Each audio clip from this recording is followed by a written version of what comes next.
Bonjour, 25 juillet 2017, vidéo improvisée comme souvent. Une vidéo sur l'avenir de la gauche. J'en ai déjà fait, mais mes réflexions évoluent continuellement. L'avenir de la gauche en France. D'abord, définir ce que c'est que la gauche. La gauche, c'est l'amour de l'Allemagne, la haine de la France, la haine des Français blancs, l'amour des étrangers, mais comme ils ne peuvent pas faire venir des soldats allemands en France, ils vénèrent les Africains, les gens d'origine africaine ici en France. Ils aiment les riches, voilà, et puis bien sûr ils font de la diversion sur le théorie du genre, sur le mariage homosexuel pour dissimuler la débilité ou la monstruosité de leur politique. En gros, la gauche c'est ça, haine de la France, amour de l'Allemagne, haine des Français ouvriers et employés, des Français pauvres, amour des Africains qui sont là pour détruire, aider à la destruction de la France, amour des riches et déclaration en tout genre pour essayer de faire croire qu'on représente quelque chose d'intéressant. La gauche aujourd'hui est issue de l'espace girondin. Il y a aussi cela. C'est les anciennes régions qui ont refusé la Révolution française à partir de 1790, qui sont de gauche. Les Bretons, par exemple, les gens autour de Lyon, Bordeaux et Toulouse. C'est donc le territoire en métropole, c'est la Bretagne. La gauche, donc, c'est une grande partie de l'espace girondin, la Bretagne. Et le sud, ce que j'appelle le sud girondin, cette couleur-là. Donc, des régions qui ont refusé la Révolution française. La gauche est l'héritière de la contre-révolution. Donc, ce discours de haine de la France, d'amour de l'Allemagne, est issu donc de ces régions-ci. C'est cette mentalité-là qui amène à haïr la France, aimer l'Allemagne, haïr les Français pauvres et vénérer aujourd'hui, les gens de couleur en France. Ou les gens issus de cultures très différentes ou physiquement très différents. Vous avez trois partis. Cet espace-là, l'espace girondin, a fait émerger trois partis politiques au moment de la présidentielle. France Insoumise, encore un petit peu le Parti Socialiste, et Macron. Vous en avez deux qui sont de gauche, France Insoumise et Hamon. France Insoumise donc est le Parti Socialiste. Alors quand je dis la gauche, c'est les grands partis de gauche. Il y a des petits partis de gauche patriotes, mais ils ne comptent pas à mes yeux. Donc trois partis. Et je vais d'abord parler de Macron parce que il a des ressemblances avec la gauche. Haine de la France, amour de l'Allemagne, haine des Français pauvres, relatif amour. Il est pro-immigré. Il ne veut pas assimiler.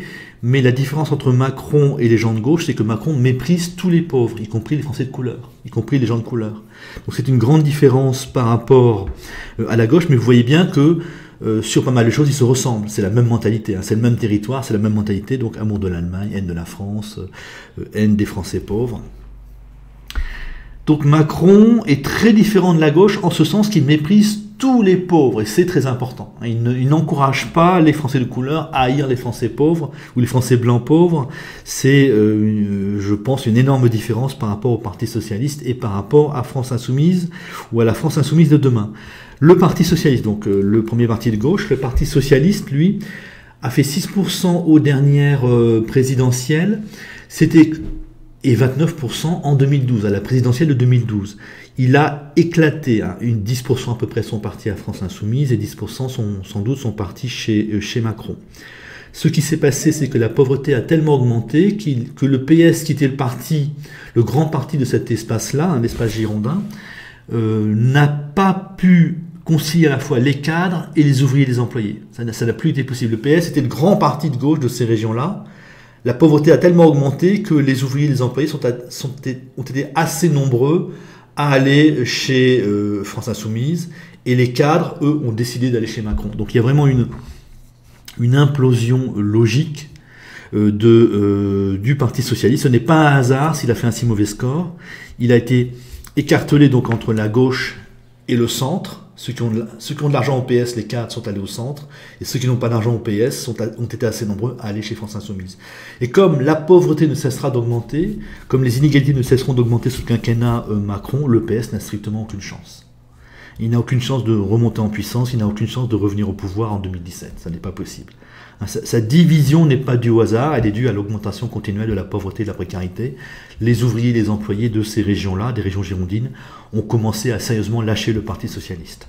Donc deuxième parti de gauche, France Insoumise. Quel sera l'avenir de France Insoumise? Alors France Insoumise, je vous dirais que c'est probablement trois groupes, les bobos, 30% de classe aisée, ça va être des bac plus 3, bac plus 5, liés à l'État, je pense, qui sont par exemple enseignants ou, j'ai oublié le nom, qui travaillent, qui sont théâtreux, les intermittents du spectacle par exemple. Beaucoup sont plus ou moins payés par l'État.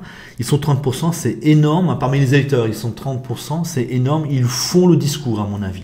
C'est les bac plus 3, bac plus 5 qui font le discours de France Insoumise, qui donnent la direction. Vous avez pas mal de Français de couleur qui ont voté France Insoumise, et vous avez des ouvriers, des employés assez jeunes apparemment, Français blancs, qui ont voté France Insoumise. Donc trois groupes pas forcément très proches les uns des autres. Mais ce qui se passe, ce que l'on a remarqué donc, dans cet espace-là, donc France Insoumise, c'est ici, c'est cette couleur-là, cet espace-là, cette couleur-là, c'est là, ces régions-là, cette mentalité-là qui donne le discours dominant de France Insoumise. Il y a beaucoup de Bretons qui ont voté France Insoumise, mais ça reste toujours ce grand espace ici, sud-girondin, qui donne le discours, la mentalité dominante de la gauche et donc de France Insoumise dans ce cas-là. Ce que j'ai remarqué dans ces régions-là, quand il y a des gens de couleur, ça vote immédiatement beaucoup Front National. Or, on aura de plus en plus de gens d'origine africaine en France, ou dans cet espace-là. Donc, tous les Français blancs, les petits blancs qui votent France Insoumise vont lâcher, tout simplement. Vous aurez de moins en moins d'ouvriers et d'employés blancs qui vont voter France Insoumise.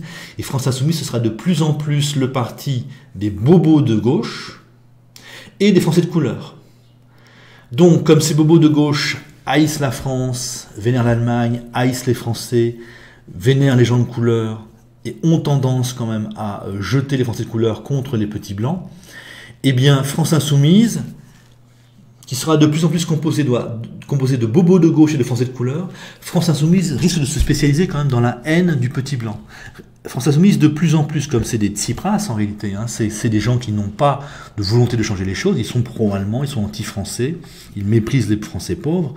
Donc, de plus en plus avec le temps, comme France Insoumise perdra son électorat de petits blancs, c'est-à-dire qu'ils en auront de moins en moins, ils ne vont pas le perdre à 100%, ils en auront de moins en moins, donc vous aurez les Français de couleur qui seront proportionnellement de plus en plus nombreux, Français d'origine africaine qui seront de plus en plus nombreux à France Insoumise, et le couple bobo français d'origine africaine, avec les bobos qui décident de la direction, eh bien vous aurez les bobos qui vont dire aux Français de couleur « haïssez la France », « haïssez les petits blancs », alors ça n'est pas nouveau, on a eu ça dans les années 90, et ça pourrait bien soit renaître, soit remonter en puissance. Ça s'était pas mal calmé, mais ça pourrait bien remonter en puissance. Mais comme les Français de couleur attachent quand même beaucoup d'importance au plein emploi et à des salaires décents, me semble-t-il, je suis presque sûr de ça, vous aurez à la fois un discours de lutte contre le chômage, de lutte contre la pauvreté, et je pense de plus en plus, au fur et à mesure que France Insoumise va perdre ses électeurs ouvriers et employés blancs, eh bien, France Insoumise va de plus en plus exciter les Français de couleur, les Français d'origine africaine, contre la France, contre les patriotes français et contre les petits blancs, les ouvriers, les employés blancs.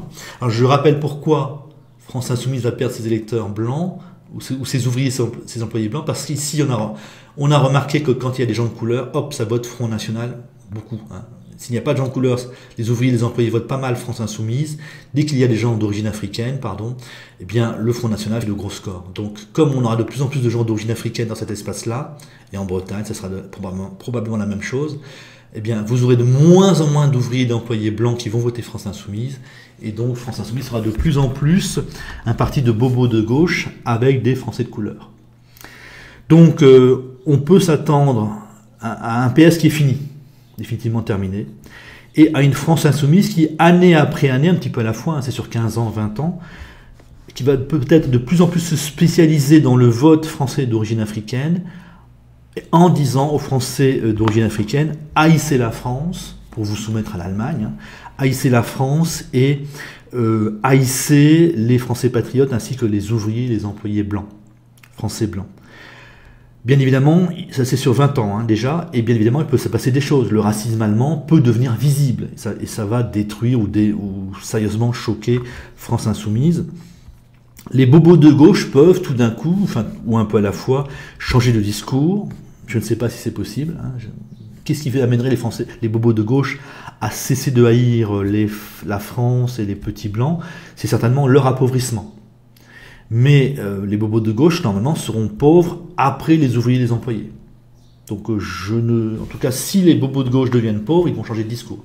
Voilà, c'est une des conditions qui amènerait France Insoumise à changer de discours. Mais en tendance, France Insoumise devrait devenir le parti des Français de couleur qui haïra de plus en plus les petits blancs. Pardon. Voilà pour la gauche. Donc, une gauche qui sera le valet du capital, en quelque sorte, qui sera là pour terroriser les petits blancs, à mon avis. Ou en tout cas, essayer. Vote Macron, c'est le vote du mépris de tous les Français pauvres, ce qui est une bonne nouvelle. On peut peut-être mieux un Macron qu'un Mélenchon. Voilà. Donc pour l'avenir de la gauche, je crois que c'est pour tant que les bobos de gauche ne seront pas pauvres, je crois que ces deux gauches vont pour le PS vers sa fin et pour France Insoumise vers une spécialisation vers le Français de couleur dans la haine de la France et du petit blanc et du Français patriote. Salut!